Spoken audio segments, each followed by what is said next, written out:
record. Yes, it is.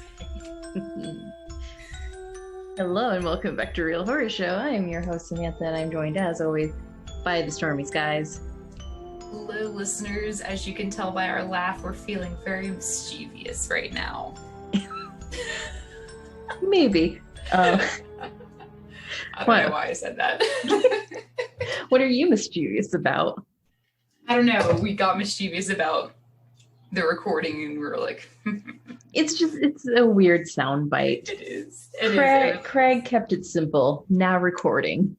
I know. We need a whole complete sentence saying like who, what, where, when, and why all at the same time, and it's really a bit much. Yeah. Yeah. Zoom users, you know what we're talking about if you do recording. There's a noise in the back of your office that sounds like you've become a vape god, and you know what? It's my ceiling fan. oh, yeah, it's this ceiling fan's a little older, and I can make it turn off when I can flip my switch. Hang on, let me get it. Because I knew you stop. I'm not sure yet. But I knew you weren't vaping because it also happened while you were talking sometimes. Oh, yeah. Probably the fan. I turned it off now. I was just like, is she huffing a vape pen, making some juicy clouds? Is that the terminology, kids? Yes, I'm totally a vaping straight edge bro. Coming at you from you love that fruit punch flavor. Yeah, peach rings faux life. I got some good news on the African Violet front. Nice, yeah. For those who haven't listened to our mini shows, which you should, we're watching Vampire Diaries and loving every minute of it. Yes. I was talking about the African violets that were gifted to me from someone at work, and I immediately killed them. But then we repotted them, and they are looking very vibrant. Nice.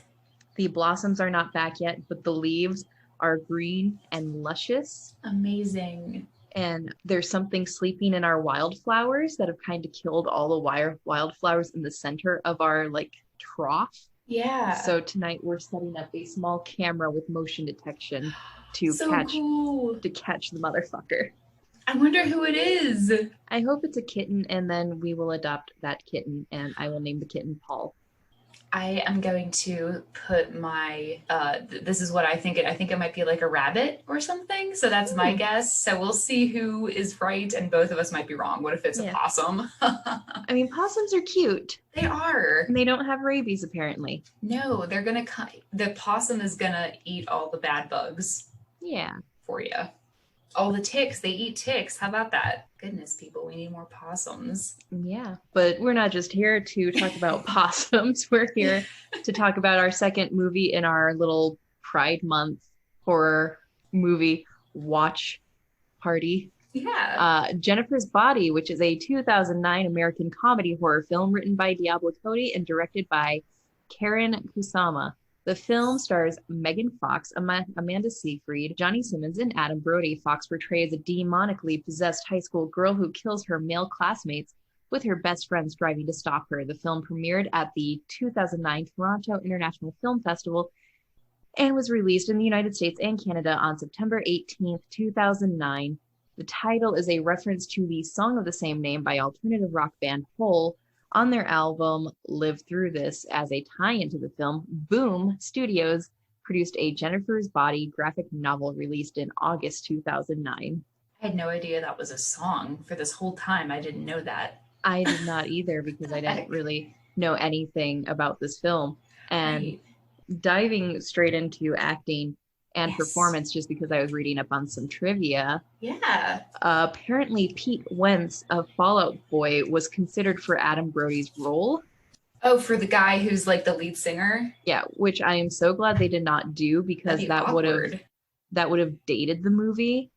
Yeah, really would have. I'm glad they used just a generic, alternative rock band like Fall Out Boy, but I gotcha. Because I know Fall Out Boy's still a thing, but the cultural obsession with Pete Wentz and his eyeliner is such a thing of the past. Oh, it is. God, that would have been awful if they used him. I feel like the movie would lose some integrity because of that. Yeah, because Adam Brody is wonderful. Seth Cohen from the OC.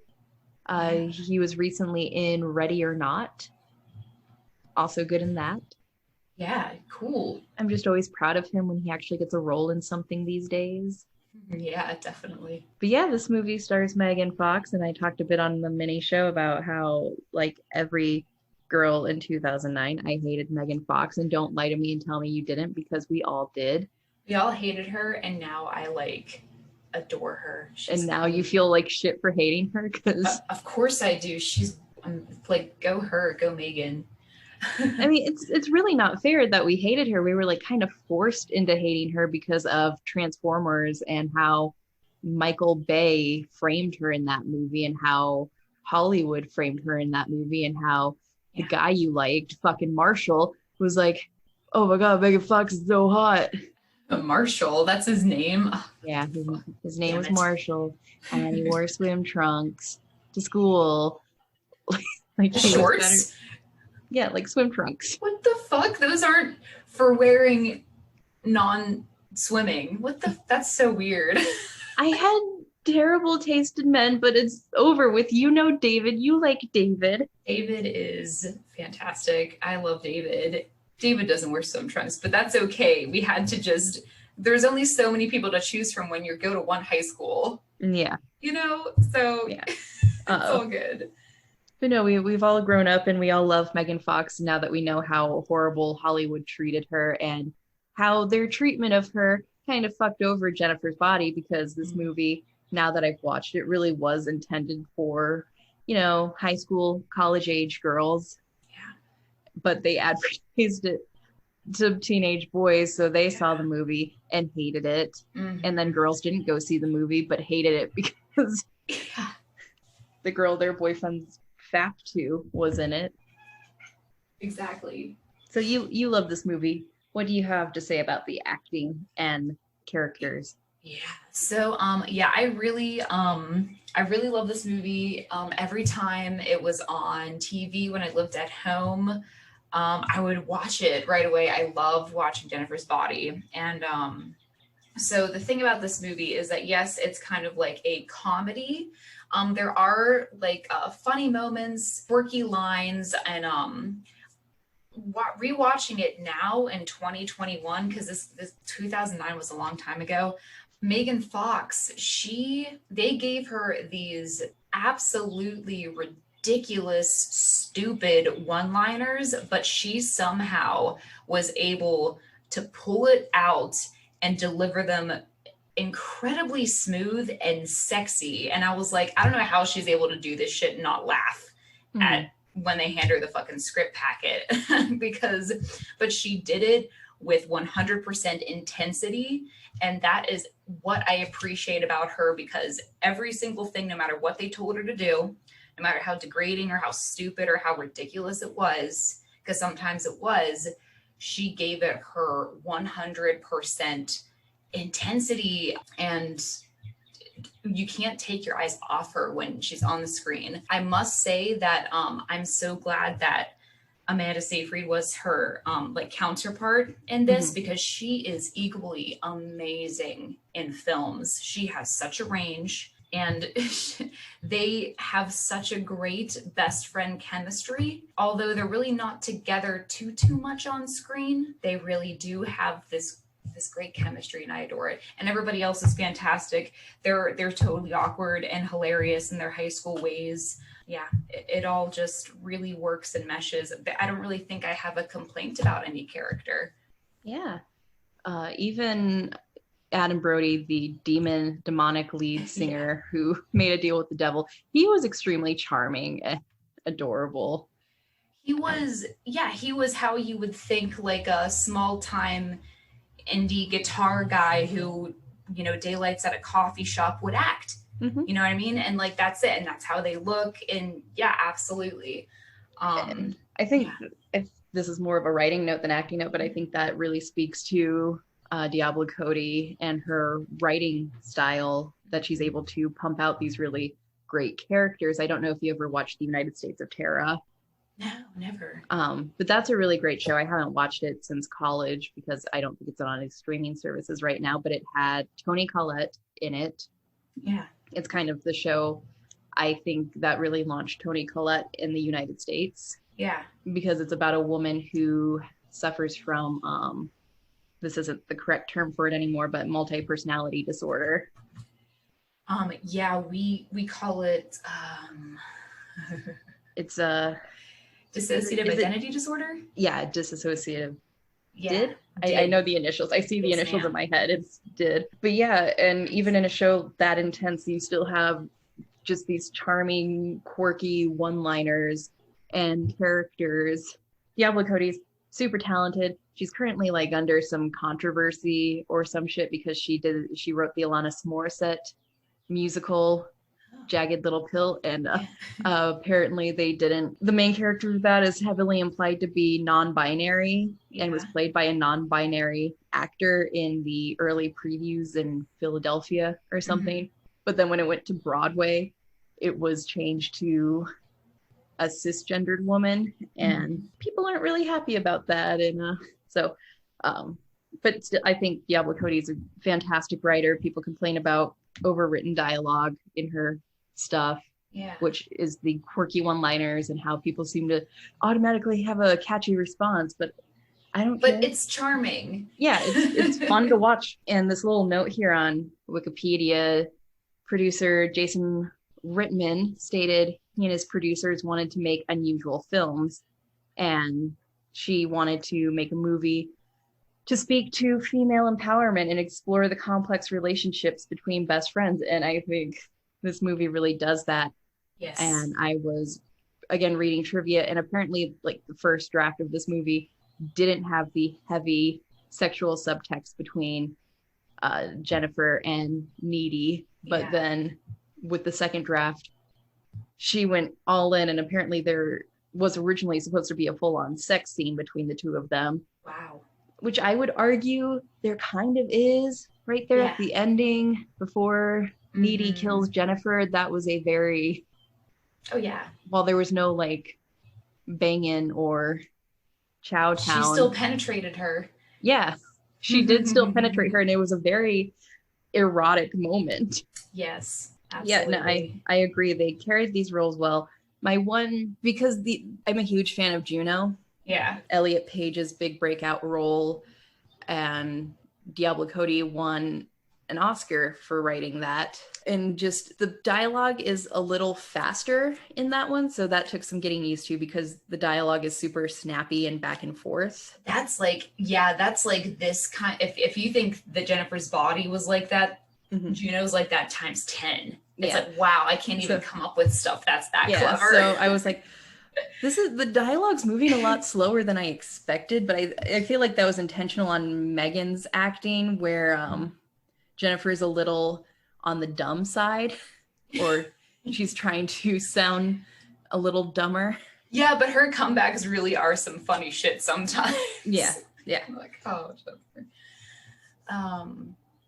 Yeah, well, speaking of the, one-liners and stuff, do you have like, I know you just watched it, but is there like a favorite of yours that like stuck out, you like laughed out loud at, if you remember?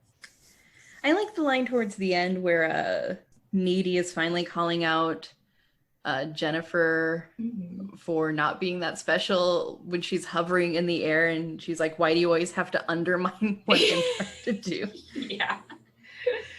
Yeah, that is actually really funny because it's this really extreme moment, but it's like juxtaposed with like they're just kind of arguing, and you're just like, you have to laugh. I think that's fantastic, and if I were to ever write a horror thing, in fact, Let's Hope You Feel Better, formerly titled Like a Porcelain Doll, available to read on New Play Exchange.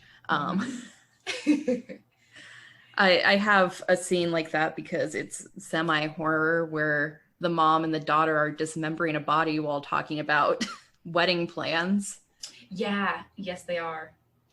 And so I really, really appreciate that because it solidified for me that even had Jennifer never been possessed by a demon, their friendship probably would have fallen apart. Yes. Regardless. Right. Yeah, absolutely. This was just an extra push off the cliff that probably just made it fall apart faster. Because Yeah.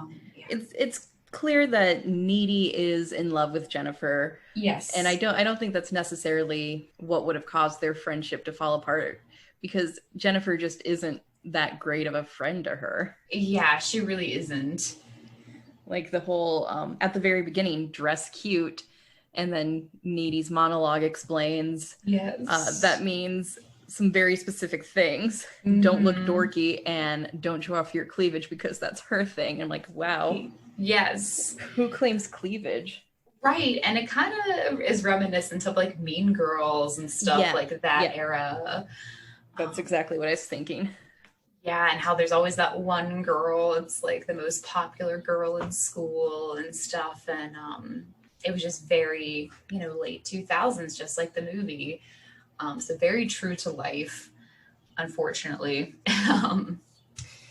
My favorite line, I would have to say that it's towards the middle of the movie. It's whenever Needy's boyfriend calls her to meet up at like the park in the middle of the night because the one football player, she killed him in the woods. And then he describes the football player's mom, how she's catatonic, and he describes her as like she's like a zombie mannequin robot statue. And that will always be like one of my favorite lines because of how he delivers it too. And I just come to appreciate, because that really could be something that is said. That's the best way to describe something that crazy. So yeah, that's my favorite line. There's one more thing I want to say about acting. And that would be that I really appreciate, although this movie is centered on teenagers, I'm so glad that like the idea of these teenagers actually having parents, that wasn't left out. We meet everybody's, at least one of their parents, at least once, or their siblings. And it was like, oh yes. So unlike Vampire Diaries, where they just kind of live in solitude away from all adults, we have this realistic aspect of, yes, there are consequences to death. People are mourning. Police are called. The town is falling apart. People are having, memorials at school. Oh yeah, so, death actually means something. Yes, yeah, exactly, Sam. In a lot of movies, they really like to center around the teenagers, and we just kind of forget all about them having any responsibilities or having parents that they kind of have to remember that there are consequences to stuff that happens, and we can't just like kill people left and right, because it'll have a ripple effect. Yeah. And the parents thing crossed my mind towards the end of the movie, while Jennifer was lying in bed right before Needy kills her. Yeah. Because up until that point, we hadn't seen Jennifer's parents, and like, where are they? Right. Yeah, exactly. But we do see them at the end, and I feel like that's a good place to put them, or at least her mother, because then we like get, oh, well, that's why Needy's in like a crazy house right now, because she was caught murdering her best friend for no reason, perceived by Jennifer's mother. Yeah. So, and I was like, oh, okay, well, it ties up ends, including the parents and stuff. So that's good. Yeah. But yeah, overall, well done. I don't think I have any other notes on acting. Yeah, and we didn't talk about Johnny Simmons, who plays Amanda Seyfried's boyfriend in this. He's adorable. He's actually so adorable and wholesome, and I just really adore his character. He's so sweet, and he's also like he's funny. He has a nice sense of humor. Yeah. Yeah, I like it. Like their relationship felt very authentic. Yeah, it did. It's so high school. Especially the sex scene between them. Oh, I thought that was so wholesome. I mean, despite it being a sex scene, if you have not seen this movie, you really won't get that unless you see that it's just like very, I don't want to say juvenile, it's just very innocent of a sex scene as much as you can get. Yeah, it's very innocent. Like, it didn't feel like... It wasn't raunchy or anything like that. Yeah, it wasn't raunchy. Would be, yeah. Yeah, it wasn't raunchy, and it wasn't like unrealistic that the sex was just fantastic, like you see in a lot of teen movies. Mm-hmm. It was very awkward. And they double back on that too, because he does say, like, you're not just some girl I made love to for 4 minutes. And like, that's really and like real life. Super important, they showed them using a condom, which often gets left out in these movies. Yeah, so it's like, and that's so part of their personality too, is that they would really, really care a lot and want to make their first time special, because you see that it is their first time having sex in the movie. Yeah. Oh, that was another great line. Right before that scene, he said, I went to Super Target and got more condoms.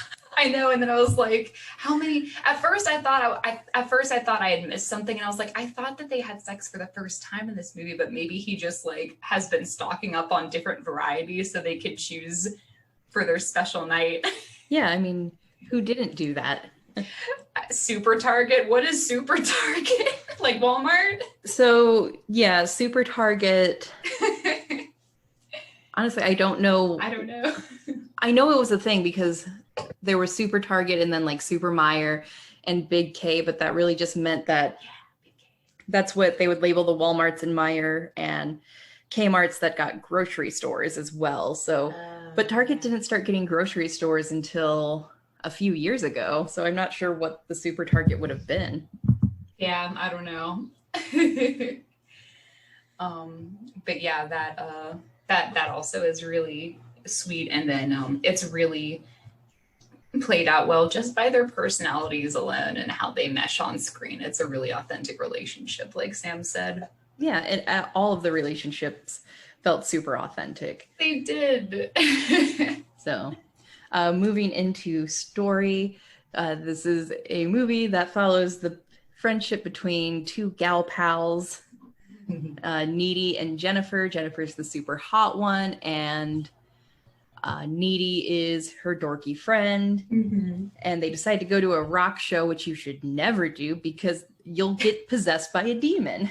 And the place that you're watching the rock show, the venue will just burn down. Okay, everybody was way too fucking casual about that.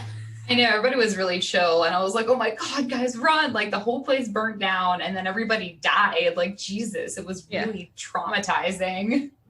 And then after that, Jennifer gets kidnapped by Adam Brody, and again, Needy's just a little too chill about that. I know. And I tried to keep telling myself, I was like, well, they're in shock. They're in shock. They just went through a trauma. So that might be the one reason why there was hesitation. I would call the cops if you got kidnapped right in front of me, even if I was traumatized from the fire going on. That's true. I feel like the authorities maybe should have been called sooner. Yeah, but you know, it's fine because when Needy gets home, Jennifer's there and throws up Hershey syrup all over the floor. Yeah, and then like needle things. Yeah. Which is gross. It's so cute when Needy gets home, the first person she calls is her boyfriend. Yeah, that's very high school. It is. And he was like asleep. It must have been really late. It doesn't make sense. They would call the cops if you're serious. Sorry. Yeah. Some residual anger seeping through. Exactly. What happens? But then the next day at school, Jennifer's just fine, and she's the only one not traumatized by the burning bodies and flesh. Yeah, in fact, she's making like weird fucked up jokes about it, and Needy gets really upset. Yep. Which, relatable. Mm-hmm. And then after that, we kind of see a change in Jennifer. Obviously, we see that she is kind of hooking up with different boys in the school.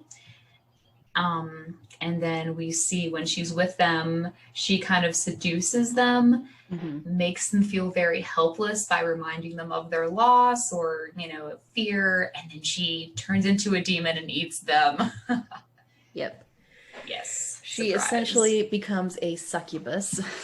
Yeah. Yes. Like a demon woman. Oh, it literally says that in the synopsis.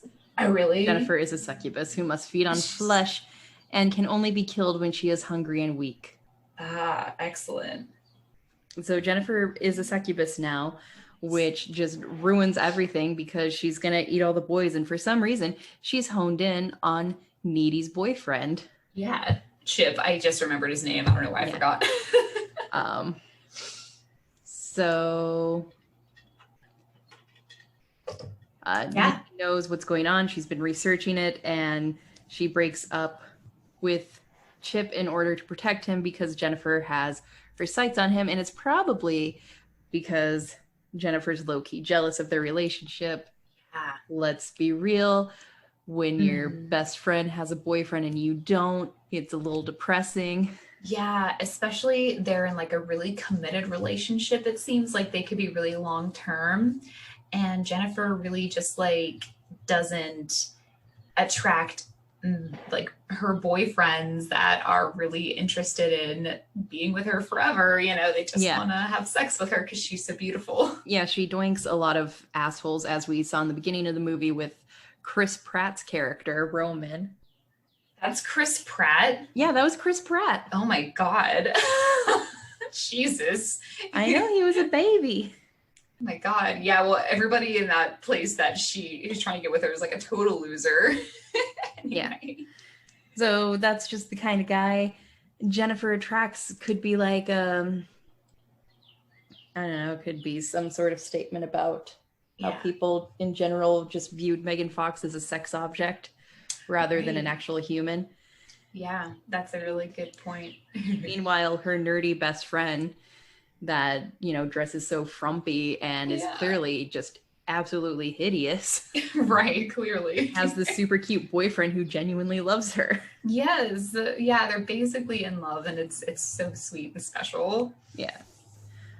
So even though they broke up, Chip decides to go to the spring formal where Jennifer catches him and tries to eat him like she's eaten everyone else, but Needy stops him, and he still dies even though Needy did her best to try and save him. Yeah.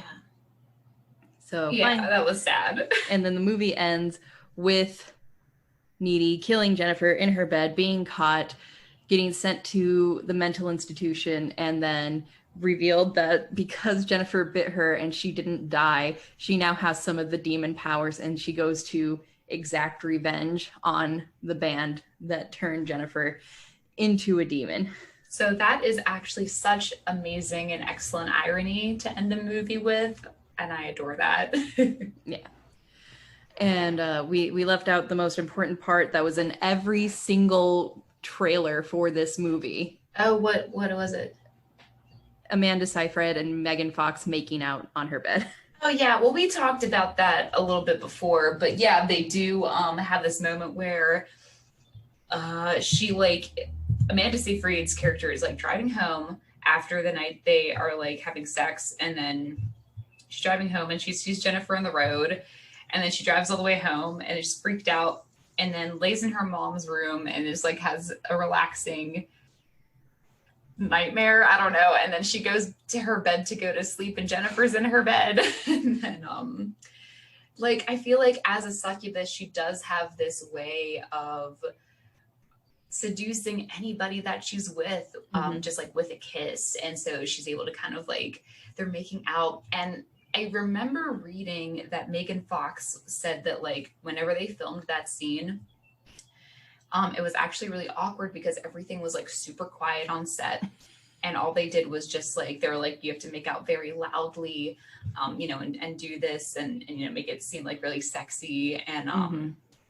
I feel like she had a couple things to say about that scene that may not have been like an okay experience for her, but overall, like Needy snaps out of it and she's like, what is happening? And then she finds out the truth about what really happened to Jennifer that night with the ritual and how it didn't work because the band was supposed to sacrifice a virgin, and she lied to them and said she was a virgin because she thought they might rape her, and they were looking for someone who was experienced, but instead they were looking for a virgin. Jennifer, of course, was not a virgin. So when you do a demonic sacrifice to a non-virgin, you create a succubus demon instead. So, and here we are.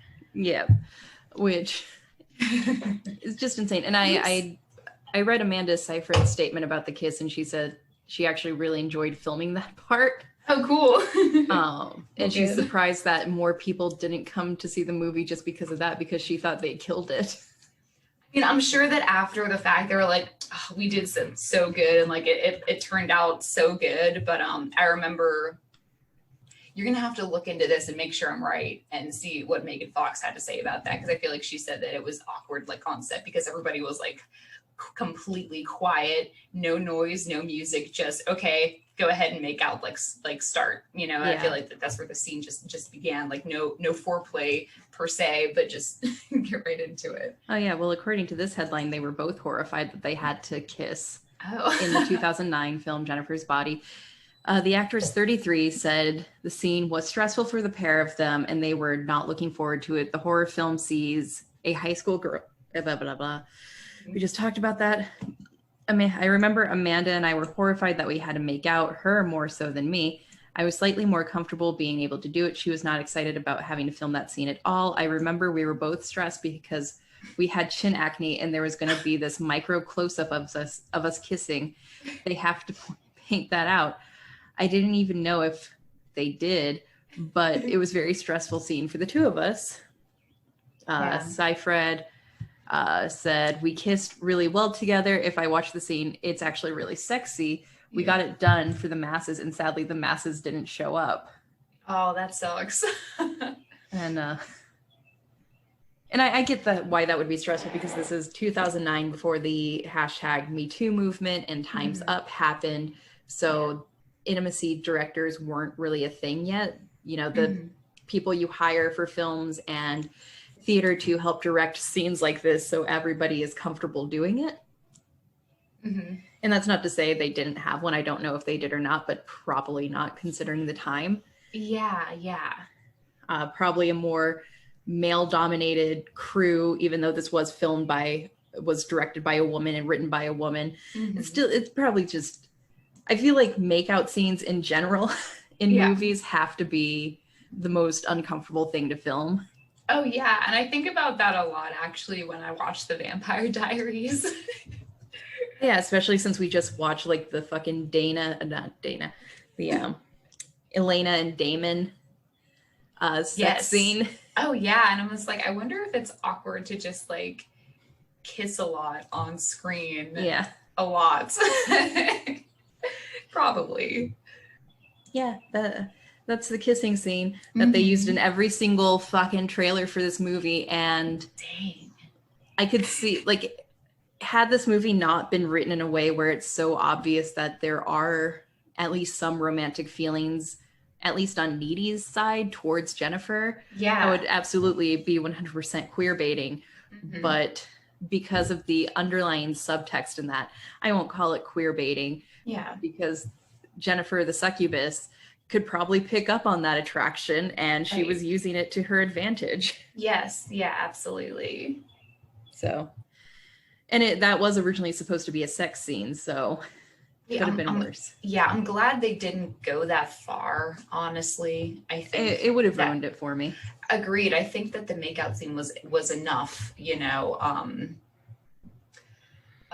especially to highlight like teenage girls being friends and experimenting as well. Could be another way to look at it. Yeah, that's actually what Diablo Cody, I think, was going for.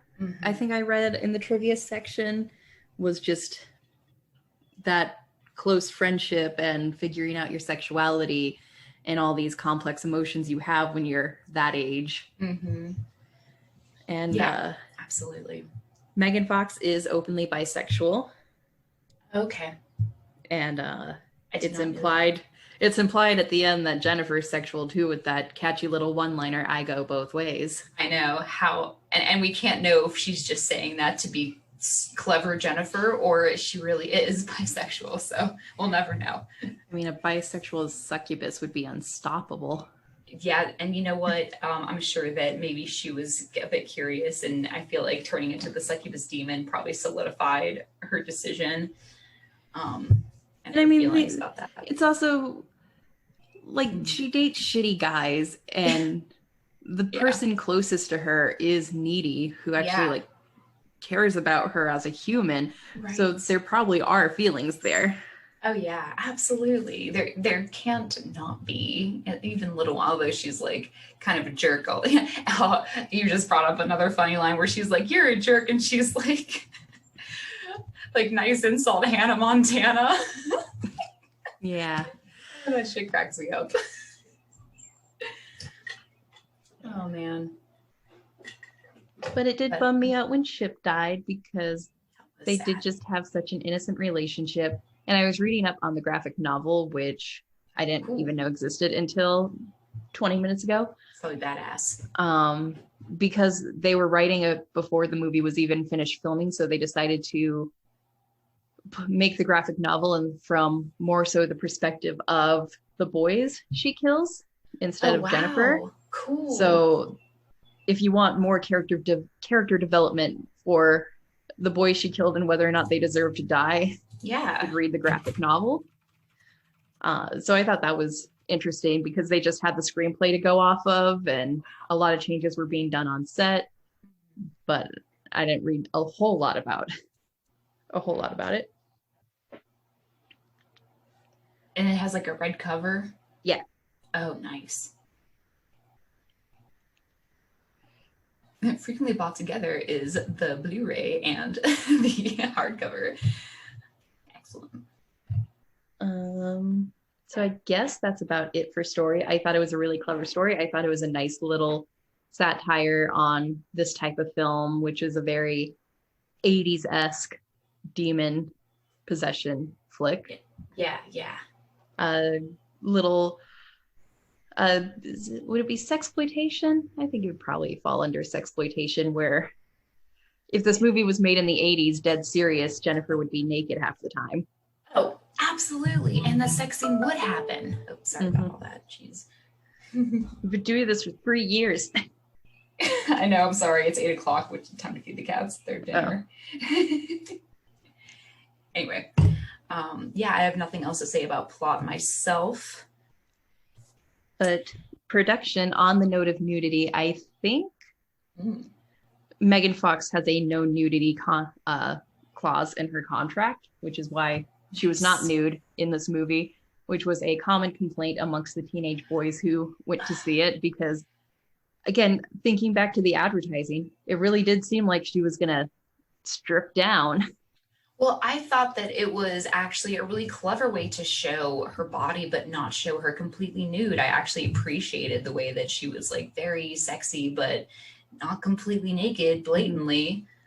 And I remember going back to marketing and why I didn't see it, and I wasn't the only one, because on the radio they had a news story about this movie not doing well in the box office because women didn't want to see it because they didn't like Megan Fox. And I mean, if she did get naked, it would be a terrible date movie.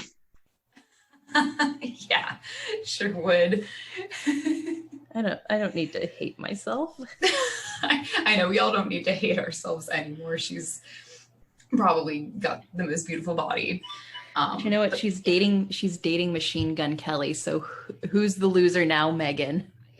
I know that. Yeah, what a loser. Your fucking boyfriend, that's who. Yeah, what a loser guy. Maybe she'll make him cooler. He probably wore swim trunks in high school. Yeah, I actually follow Megan Fox on Instagram, and she was recently seen masked up in Disney. So that's cool. She's wearing a fucking mask, so go her. How did you feel about the soundtrack? Personally, I loved it. Me too. I thought it was awesome. After every scene, there was another super cool song to like bring into the scene, and then there was sometimes like there was, I feel like, a song from every genre in this movie, which is actually pretty cool. We need an emo revival desperately, because I just miss the good old days of the radio where you had a decent mix of like hip hop and then some emo and punk and then pop. Yeah. Now it's just like emo just doesn't get the airtime that it used to.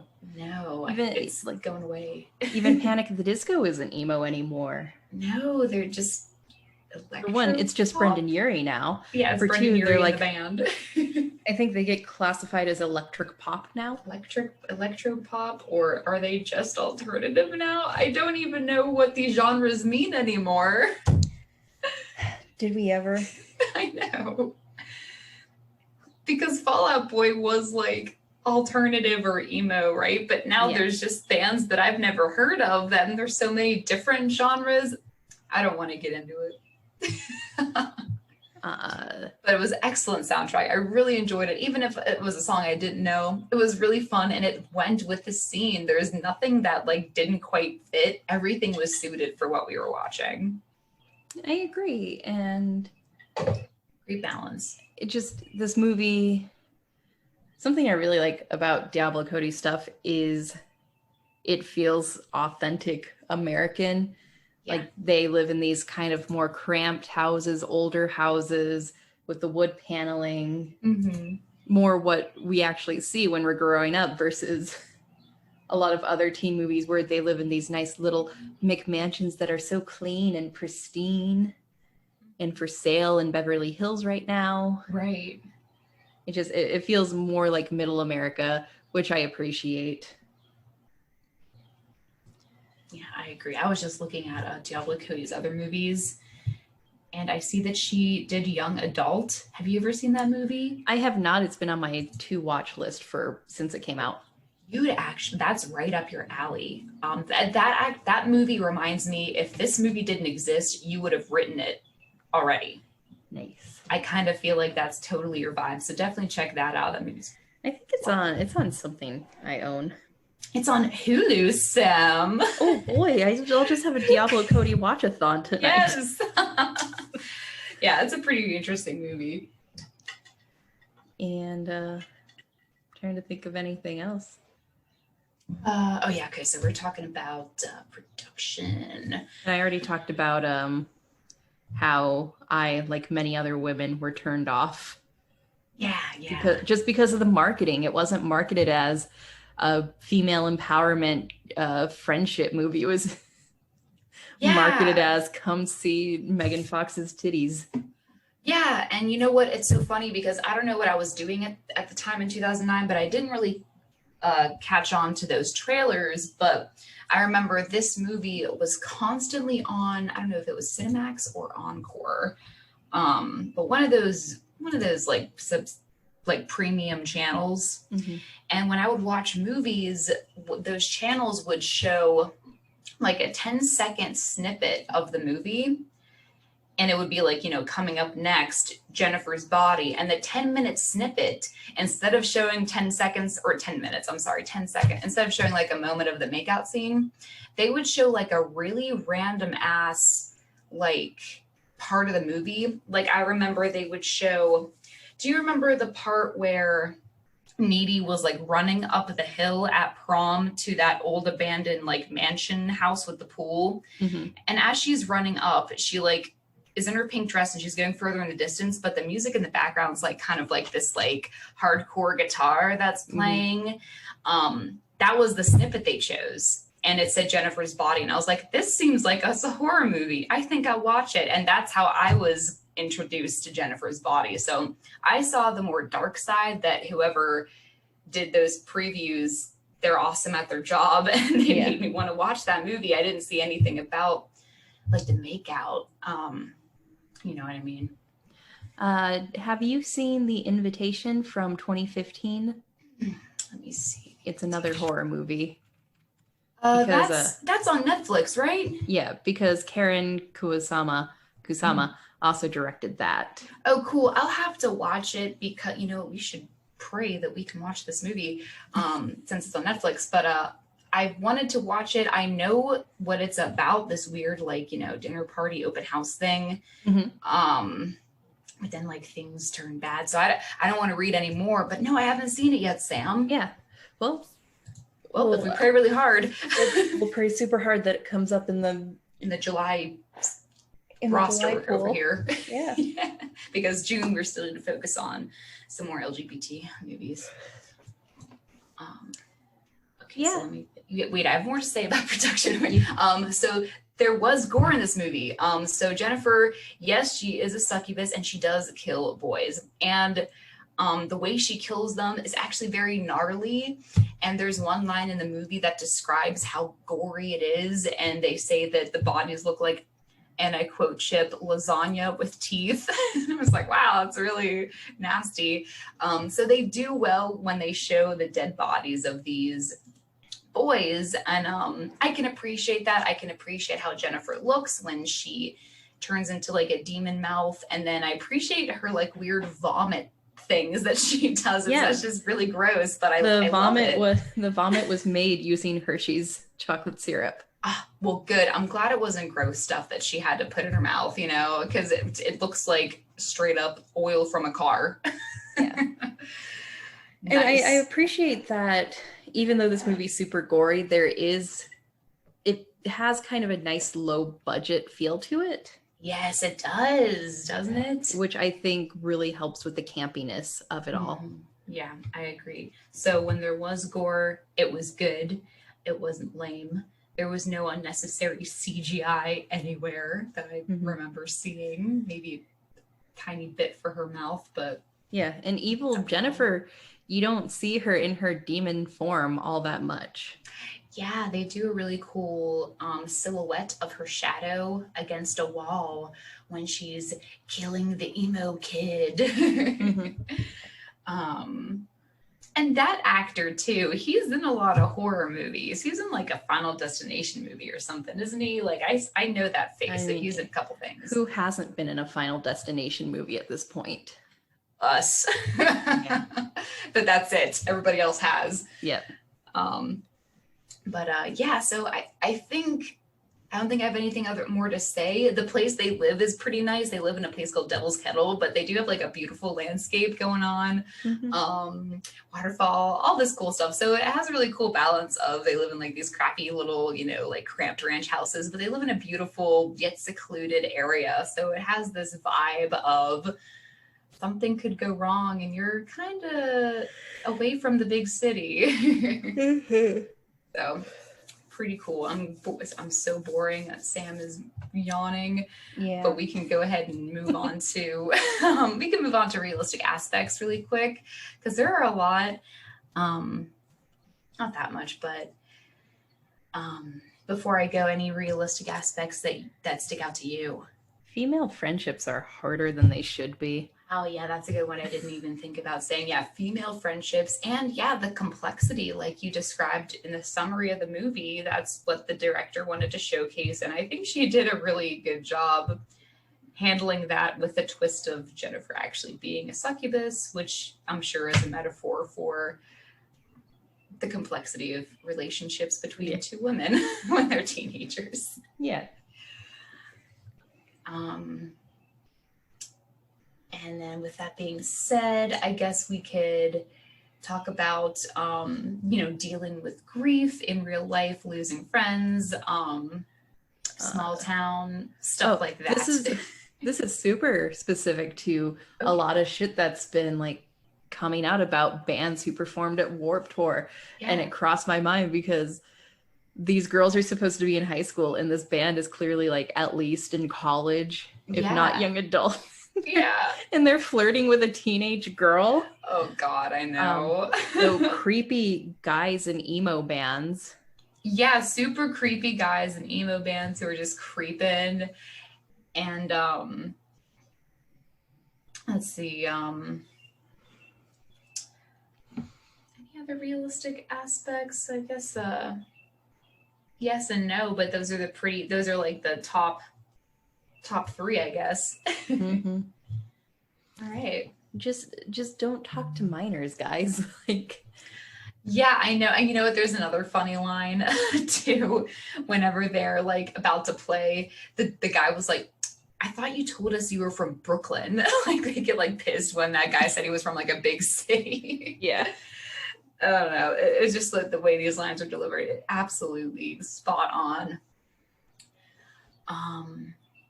But yeah, that's all I got. Sam, I'm ready to hear your final grade.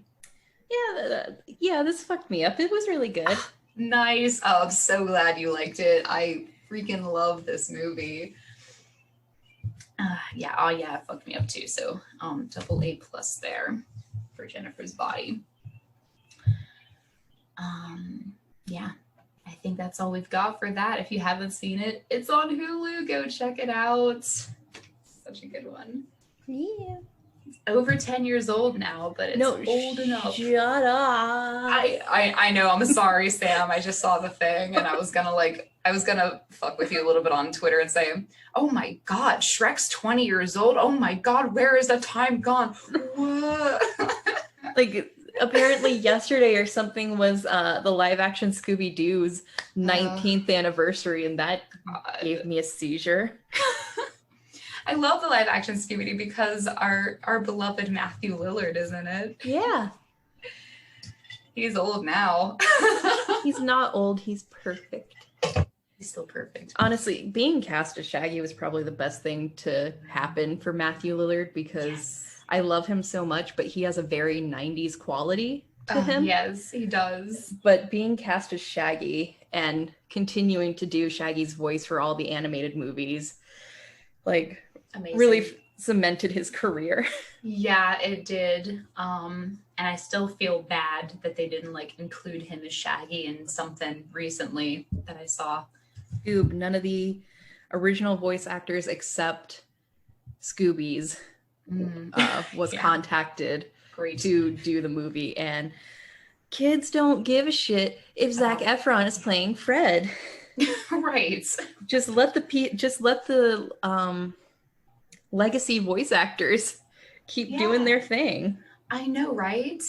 Like Sarah Michelle Gellar was Daphne. I mean, that's such cool 90s actors, and you're totally, they're still around. Like, don't forget, their voice sounds the same still. It hasn't changed.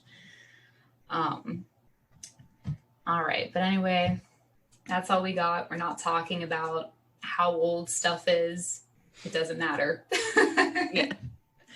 Cool. All right. Are we ready for the outro? I'm ready. I'm totally ready too, dude. It's almost dinner time, my friend. Okay.